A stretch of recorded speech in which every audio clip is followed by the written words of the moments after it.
Okay, everybody, this is Joseph P. Farrell. We are good with news and views this week, Thursday, January 23rd, 2014. Now we're 2 years beyond Thunderdome, but hey, you can't tell because they're redating the Mayan calendar.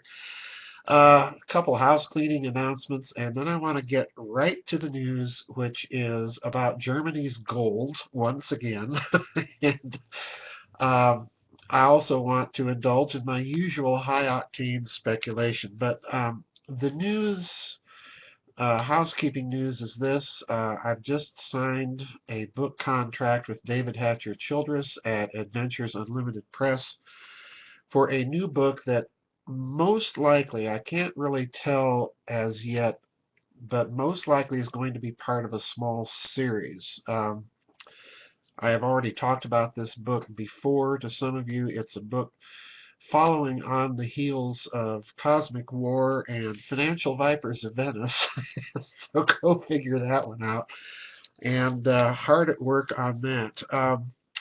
Anyway, the news about Germany's gold, it's been a crazy 2 weeks, folks. We've got protests going on in Europe all the way from the Ukraine to Spain. In Spain, apparently, judging from the reports on the internet, they are protesting the massive spending program that apparently the Spanish government has been promoting to try and get that country back on the feet. I read a figure, tragic figure, folks, that unemployment amongst the youth in Spain is over a quarter, 25%.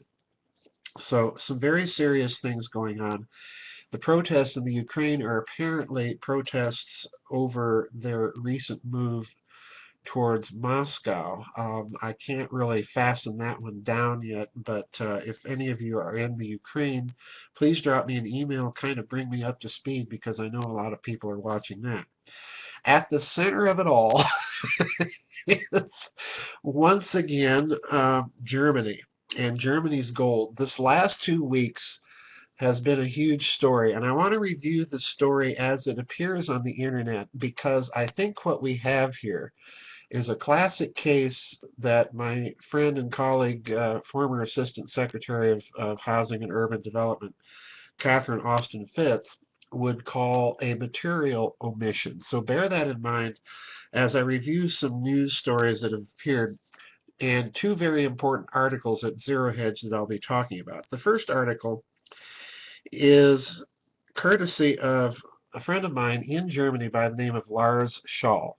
All right.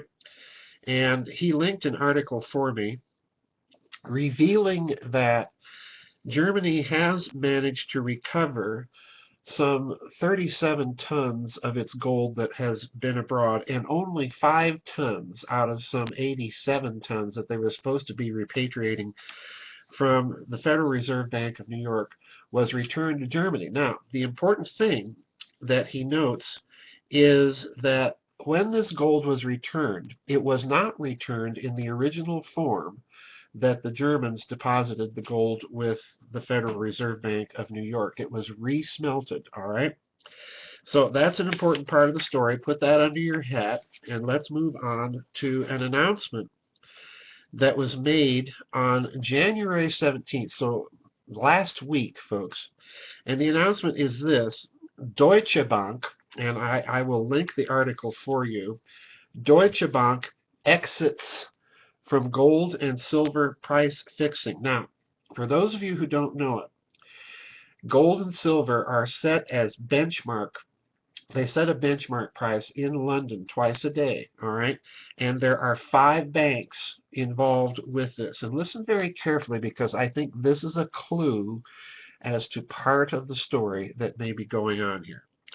The first bank is Bank of Nova Scotia, Barclays in Britain, HSBC, or the Hong Kong and Shanghai Banking Corporation, a huge, huge bank that has played such a significant part of this gold story since Lord David Blackheath in the House of Lords stood up and gave his speech, 2 speeches actually, that I reviewed in Covert Wars and Breakaway Civilizations. It was Hong Kong and Shanghai Banking Corporation that figured prominently in that story, kind of on the edges of the story.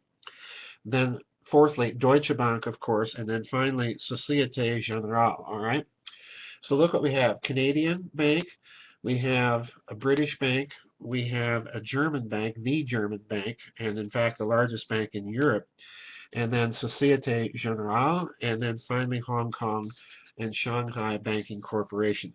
Deutsche Bank has now pulled out of that old post-war price fixing arrangement on the London gold market.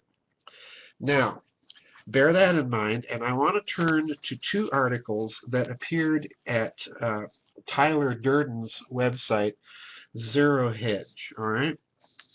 One of them is entitled German Gold Manipulation Blowback Escalates. Deutsche Bank exits gold price fixing.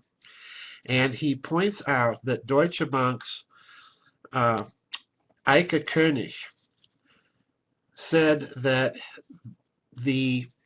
and Germany's banking regulator, BaFin, said that the gold and silver bullion price rigging scandal is, quote, worse than the LIBOR rigging scandal. And today the response has trickled down to Germany and Europe's largest bank, Deutsche Bank, which announced that it would withdraw from the appropriately named gold and silver price fixing as European regulators investigate suspected manipulation of precious metals by banks. All right. Now, that is huge, folks, because apparently the noise is coming out in Germany in connection to its largest prime bank, and of course one of the major international banks, Deutsche Bank, that it is pulling out of a system which now appears to it to be fixed. Now, I suggest that this is intimately connected. This is part of my high-octane speculation. I suggest that this is intimately connected to the fact that only 5 tons of Germany's gold was returned from the New York Fed, and when it had been returned, it had been resmelted. Now, the other part of this story was just on January 19th of this year, revealed by Zero Hedge in yet another article entitled Germany has recovered a paltry 5 tons of gold from the New York Fed after 1 year. Most of this gold that has been repatriated to Germany, as Durden points out in his Zero Hedge article, isn't coming from the New York Fed at all. It's coming from Paris, all right? And the Bundesbank, Germany's central bank, reported that the low amount of gold transferred from the New York Fed and the significant amount of gold transferred from Paris was because it was much simpler and therefore able to start quickly in the repatriation of the gold from Paris, all right? That's the Bundesbank's official explanation. But if you read a little further in the article, he says this, quote, supposedly, there was a second reason. The bullion stored in Paris already has the elongated shape with the beveled edges of the London Good Delivery Standard. The bars in the basement of the Fed, on the other hand, have a previously common form. They will need to be remelted to London Good Delivery Standard, and the capacity of the smelters is just limited, all right? Now, needless to say, Tyler Durden at Zero Hedge isn't buying this for a moment, and he goes on to say that Germans and the Bundesbank have every reason to be skeptical because he points out an incident in 1968, and he says this, quote, it was the Fed and the Bank of England who in 1968 knowingly sent Germany bad delivery gold. And he goes on in this article that I'll link for you to point to a 1968 internal memo of the Bank of England. And the memo makes it very clear that the Bank of England and the New York Fed, quote, conspired to feed the Bundesbank gold bars that were of substantially subpar quality on at least one occasion in the period during which the Bretton Woods and semi-gold standard, which ended with Nixon in 1971 was in effect. And he concludes this from that incident, and listen very carefully. Quote, at least two banks have conspired on one occasion to provide the Bundesbank with what both banks knew was bad delivery gold, the convertible reserve currency under the Bretton Woods system, or in other words, to defraud the Bundesbank, amounting to 172 bars. The bad delivery occurred even as official gold refiners had warned that the quality of gold emanating from the U.S. Assay Office was consistently below standard, and which both the Bank of England and the Fed were aware of. Instead of addressing the issue of declining gold quality and purity, the banks merely covered up the refiners' complaints. All right. Now, I want to conclude this review of what's going on before I start into my high-octane speculation as to what all of this might mean, and I underline the word and boldface it and italicize it, what it might mean, by pointing out something that Zero Hedge concludes based on this 1968 episode. He says, as to the remaining relevant facts, the U.S. ran out of good delivery gold in March of 1968 and only had coin bars remaining, which is why it closed the gold pool and went to a two-tier price system. The Bundesbank went on to recover some of the outstanding gold debts of the Fed, to cover some of the outstanding gold debts of the Federal Reserve to the gold pool. In other words, what he's telling you is there was conspiracy involved in 1968 with the bad delivery gold.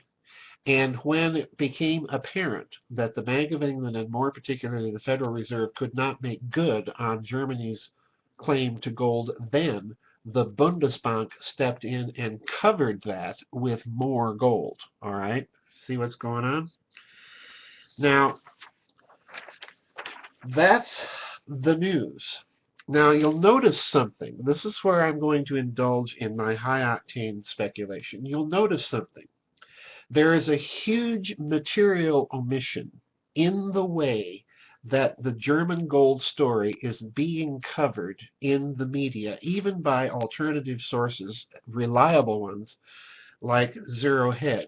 The financial analysis here is good and sound as far as it goes, but it's not taking into account two very significant things in this gold story.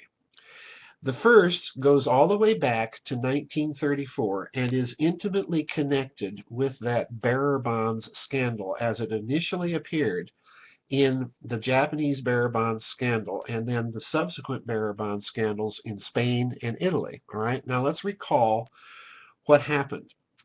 In each of these bearer bond stories, there were bearer bonds, gold-backed bearer bonds, allegedly issued not by the U.S. Treasury, but by the Federal Reserve in astronomical denominations, 100 million, 500 million, and even $1 billion. Now, as I pointed out in Covert Wars and Breakaway Civilizations, each of these bonds was issued with spelling errors, deliberate errors, so that it could later be claimed that these were not authentic or that these were counterfeit. They were egregious, glaring errors, all right? But this, as I pointed out in Covert Wars and Breakaway Civilizations, is precisely the method that was used to trade China's gold under the nationalist government of Chiang Kai-shek to the United States to deposit all of that gold, and they were issued gold-backed bearer bonds by the Federal Reserve, not the U.S. Treasury. All right, that's an important part of the story, because normally it's the U.S. government that issues bonds. Here, it's the private central bank. So this is our first clue that we're dealing not with a U.S. government operation, but with a Federal Reserve operation. And this was being conducted in the wake of the Japanese occupation of Manchuria and what was beginning to look like the outbreak of World War II in Asia, in the Pacific. All right, the Chinese government under Chiang Kai-shek took the step of taking all of its gold and trying to move as much of it as possible to the United States. Now, during World War II, we know something else happened. As the Imperial Japanese armies moved into Asia, China, into Indochina, on into Burma, into Indonesia, and so on, they literally sucked every last ounce. I mean, comparing the German operation in Europe to what the Japanese did in Asia are two different things. The scale of the Japanese operation was enormous. And most of the bullion and liquid assets, both bullion, precious gems, paper currencies of all sorts, the Japanese stashed in the Philippines, as we know. And this is so-called General Yamashita's gold. And this, in turn, was discovered, at least a portion of this, was discovered at the end of World War II by U.S. intelligence operatives. And in 1947, this is, to me, the crucial part of the story that people are missing. All right. In 1947, President Truman took the decision in the same year that he set up the National Security Agency, the Central Intelligence Agency, and signed the National Security Act into law. All right. In that same year, after the establishment of those agencies, he took the decision to keep all of this gold secret. It was to become the funding mechanism for a huge, entirely off the books. Now, please understand what I've just said. This is not even the U.S. black budget, all right? This is something even deeper and much more hidden. And what it did, I submit to you, was it put the American intelligence, national security, military-industrial complex, it put that entire apparatus into the international banking business. So in other words, folks, I think we're looking at something very different than what most people are looking at. We're looking at not conspiracy on the part of central bankers. They're the front men for something even more hidden, and that's the American breakaway group, international rogue group, whatever you wish to call it, that has been able to manipulate all of this. And the front companies for them have been some of these major international financial banks. The presence of Hong Kong Shanghai Banking Corporation in that gold price fixing mix, I suggest, is because some of this gold was indeed subpar gold from coins and so on, temples and what have you, that the Japanese had plundered. And that's the reason for the presence of the Hong Kong and Shanghai Banking Corporation. Now, let's get to Germany. Why is all of this significant in terms of Germany suddenly withdrawing out of that Ponzi scheme, out of that price-fixing scheme? And I'm going to suggest, and I pointed out this in a blog, that in addition to the May 6, 2010 flash crash on the U.S. stock market, we more recently had a flash crash in gold that went completely unannounced. And that suggests to me that this hidden group has the ability now, in real time, to monitor markets and to manipulate them via computers. Now, why is all of this significant in Germany's case? Well, they want their gold back, and they realize now that something has been done with the gold. It's become part of this hidden slush fund. And more recently, of course, we have the whole NSA spying scandal. The NSA, it has been revealed, has been listening into the chancellor, probably her cabinet, German politicians, and, of course, Germans themselves. And this, in part, I think, is what is going on behind the scenes. They realize that this is the system, not the public central banking mechanisms, price setting, and so on and so forth, but that all of that, LIBOR, the gold price fixing, and so on, has been done in the service of this hidden, very political slush fund, and that it has been bankrolling the American Black Projects research market itself. So this is what I think constitutes the material omission in the story. I think we have to look at this gold story now in that context. Otherwise, we're not going to understand it. And let me leave you with one final thought before I run out of time here. That is, what are they doing with all that gold? Where is it really going? And let's remember monatomic gold and its alleged anti-gravity properties. Anyway, that's it for me, folks. God bless. See you on the flip side.